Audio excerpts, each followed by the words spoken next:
A good friend and long-term dynamic meditator, she's been doing it since 2010, since I first started, asked me to do a post on sleep, the importance of sleep, its connection to dynamic meditation and how dynamic meditation can help with sleep, but also this idea of getting a PhD on you.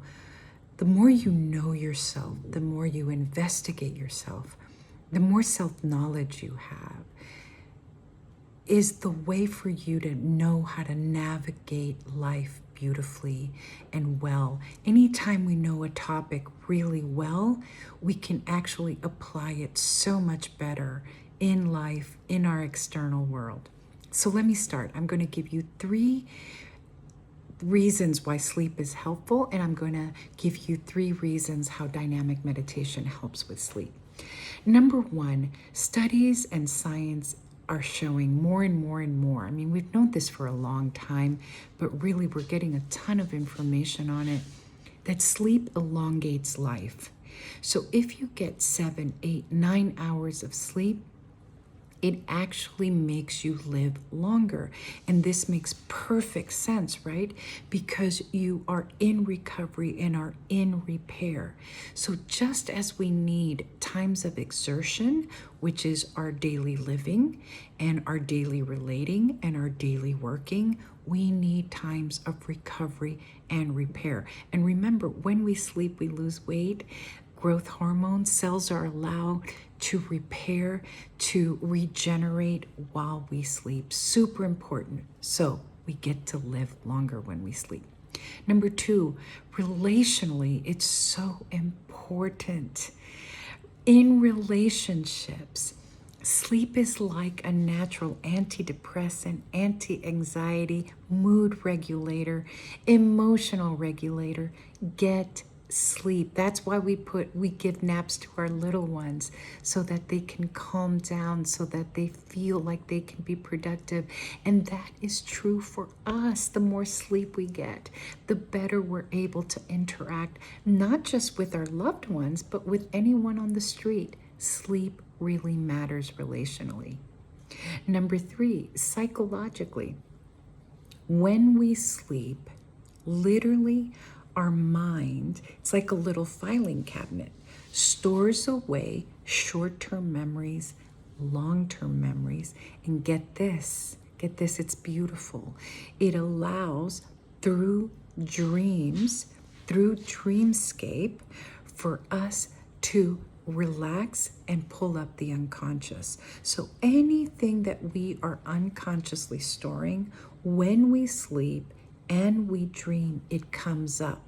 So then not only that provides us, especially if you're in therapy or in dynamic meditation, with your unconscious material, that means you can work on it, i.e. get a PhD on you. It allows for that unconscious storage to be released through dreams. Super important. Sleep is just divine, which is why in wartime, people use it against enemies, sleep deprivation against enemies, because it really, really breaks down the psyche. Okay, that's why it's so important psychologically. Okay, my next 3 points. Dynamic meditation. The way that meditation in general and dynamic meditation helps neuroscientifically is because it calms the amygdala. And the amygdala is the seat of anger and fear, which keeps us in a survival state, right? Because we're always scanning for danger. When we meditate and when we dynamic meditate particularly, we calm our survival programs. We are not living in danger, and thus we are not showering ourselves with cortisol hormones, cortisol showers all day long. So neuroscientifically, it calms the amygdala. Number 2, for you party of oneers, for me party of one, meaning the kid who went to sleep by themselves a ton, who has high anxiety, who has trauma, who experienced wounding as a child, the times you go to sleep were really scary times, but it was also the times that you kept figuring things out, thinking all by yourself.